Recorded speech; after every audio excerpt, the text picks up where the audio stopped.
की आज की इस विशाल जनसभा के मुख्य अतिथि और हमारे प्रदेश के लोकप्रिय मुख्यमंत्री आदरणीय श्री अशोक गहलोत जी,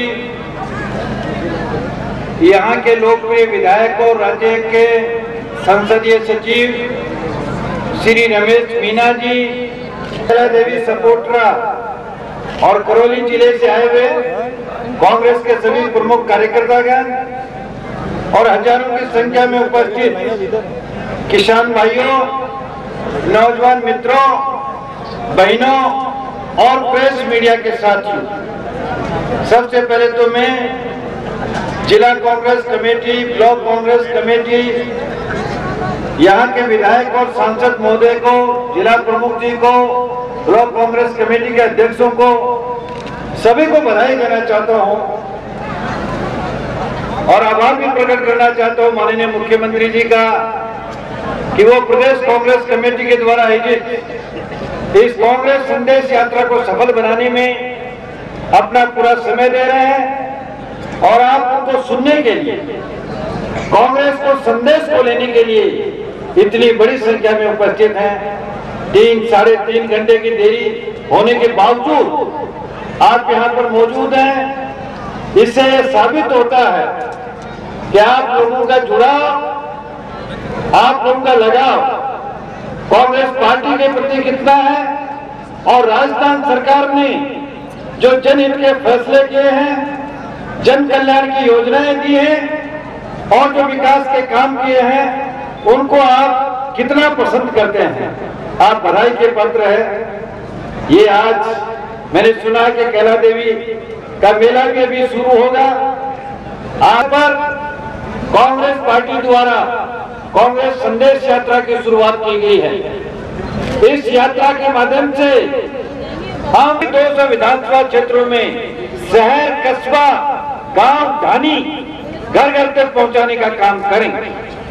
मित्रों, आप लोग इस बात को अच्छी तरह से जानते हो कि इस देश में नहीं बल्कि दुनिया में कांग्रेस सबसे पुरानी और बड़ी पार्टी है। 128 वर्ष से कांग्रेस पार्टी हमारे देश की सेवा कर रही है।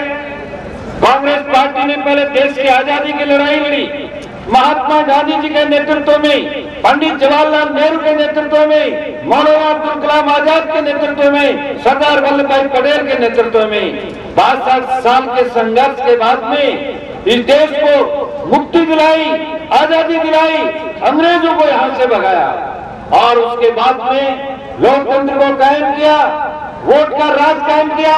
और बैठे हुए आप जो किसान लोग हो, इन्हें बताना चाहूंगा कि जागीरदारी प्रथा का उन्मूलन करके आपको अपने खेत का मालिक बनाने का काम किया। बिजली, पानी, सड़क, शिक्षा, चिकित्सा, ये सब सुविधाएं आम आदमी के जीवन स्तर को ऊपर उठाती है। मुझे खुशी है कि इस देश को आजाद हमने कराया। 1949 में 30 मार्च को 22 रियासतों को मिला करके इस राजस्थान राज्य का गठन हमने किया। सुखाड़िया जी के नेतृत्व में कांग्रेस पार्टी ने आधुनिक राजस्थान की नींव रखी और आज अशोक गहलोत के नेतृत्व में नया राजस्थान बनाया जा रहा है। आप लोग अच्छी तरह से जानते हो, 66 वर्ष की आजादी है हमारी। पहले भी सरकारें रही हैं, हमारी खुद की सरकारें लंबे समय तक रही हैं, लेकिन जन कल्याण की जो योजनाएं बनी, कोई भी तबका नहीं, कोई भी क्षेत्र ऐसा नहीं, कोई भी वर्ग ऐसा नहीं, कोई भी आयु का ग्रुप ऐसा नहीं, चाहे वो छात्र हो, चाहे वो नौजवान हो, चाहे वो किसान हो, चाहे वो महिलाएं हो, चाहे वो ST/SC के लोग हो, चाहे वो माइनॉरिटी के लोग हो, चाहे वो पढ़े लिखे लोग हो, अनपढ़ हो, बुजुर्ग हो, बूढ़े हो, सबके लिए सरकार ने योजनाएं बनाई है। ऐसा पहली बार हुआ, पहले नहीं हुआ।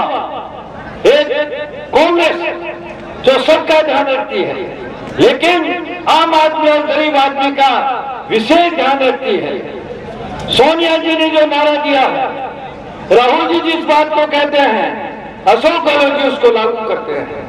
कांग्रेस का यह हाथ आम आदमी के साथ, कांग्रेस का यह हाथ गरीब आदमी के साथ जो योजनाएं बनी हैं उनमें सबसे पहले गरीब का ध्यान रखा गया है, आम आदमी का ध्यान रखा गया है। महात्मा गांधी आज भी हमारे प्रेरणा स्रोत हैं। महात्मा गांधी कहते थे जो समाज का अंतिम व्यक्ति है उसका आंसू आप पोंछ देते हैं तो सही मायने में स्वराज है, सही मायने में आजादी का मतलब है। उस काम को राजस्थान में अशोक गहलोत की कांग्रेस की सरकार कर रही है और दिल्ली में सोनिया जी के मार्गदर्शन में मनमोहन सिंह जी की कांग्रेस के नेतृत्व वाली यूपीए सरकार कर रही है।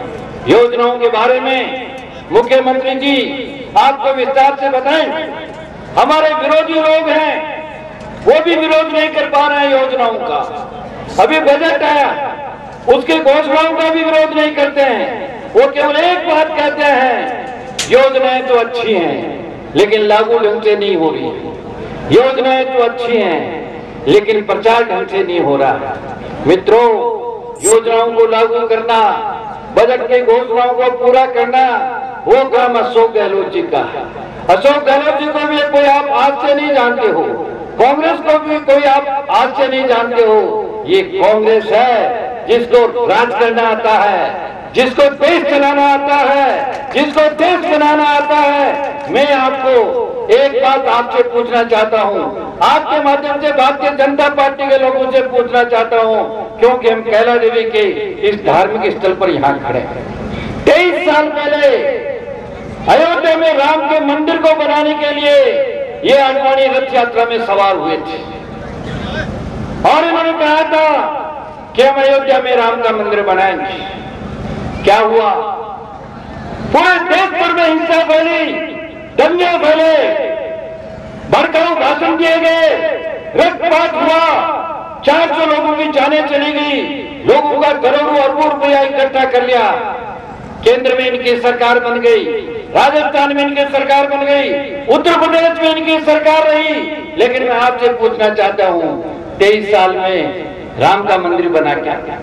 अरे जो लोग एक मंदिर को नहीं बना सकते वो इस 121 करोड़ के देश को चलाएंगे। आप उन पर किस आधार पर भरोसा करते हैं?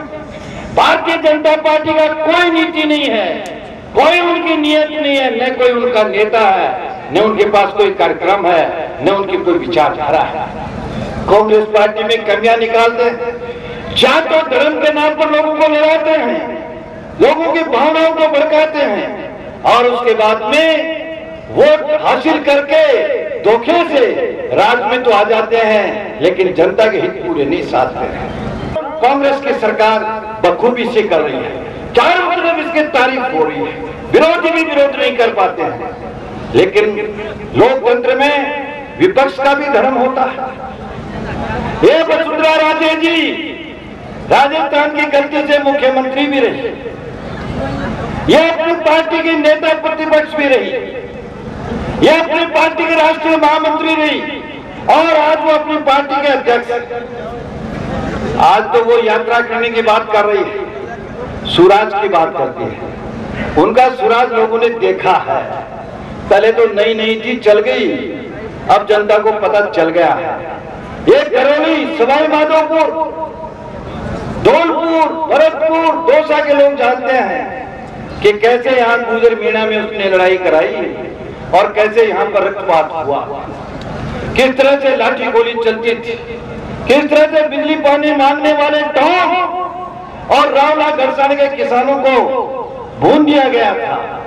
एक महिला को मार दिया गया जिसके पेट में 8 महीने का गर्भ पल रहा था। ये था वसुंधरा का राज। पूरे 5 साल में लूटा पूरे राजस्थान को, भ्रष्टाचार के कीर्तिमान स्थापित किए, बड़े बड़े लुटेरे आए।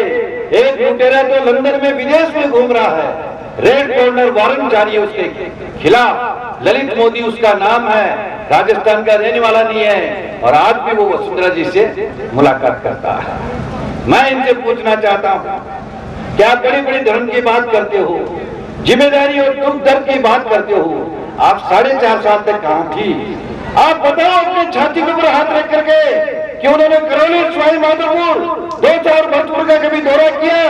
धौलपुर जाते जाते भी कभी रुकी, कभी लंदन गई तो आपको बताया? न विधानसभा के भीतर और न बाहर।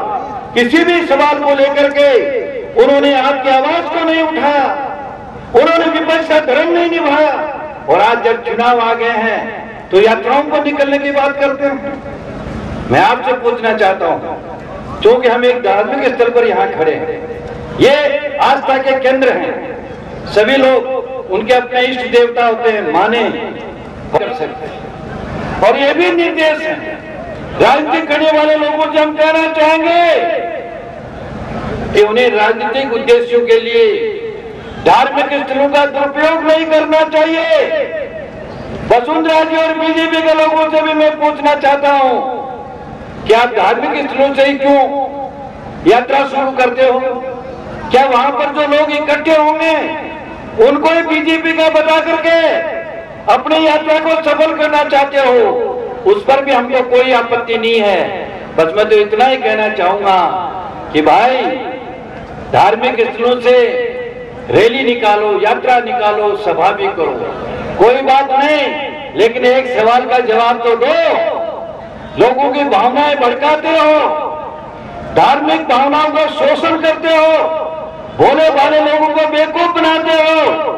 अरे दिन में मंदिर में जाते हो और रात को पार्टियां करते हो, वहां दारू और मांस खिलाते हो। मैं कोई दारू और मांस के खिलाफ नहीं हूं, क्योंकि मैं कई जगह ये बात कह चुका हूं। हो सकता है ये दारू वाले मांस वाले भी हमारे खिलाफ हो जाए। इस देश में लोग दारू भी पीते हैं, मांस भी खाते हैं, लेकिन मैं उनसे ये कहना चाहता हूं कि तुम ये ढोंग क्यों कर रहे हो? अरे मुझे तो आज तक कोई व्यक्ति ऐसा नहीं मिला, कोई महिला ऐसी नहीं मिली जो धार्मिक महिला कहलाती हो, धार्मिक पुरुष कहलाता हो, जो मंदिर में जाता है और रोजाना दारू और मांस खाता है। आप क्या कहना चाहते हैं? जब मैं ये बात कहता हूं तो वो लोग एक जवाब देते हैं।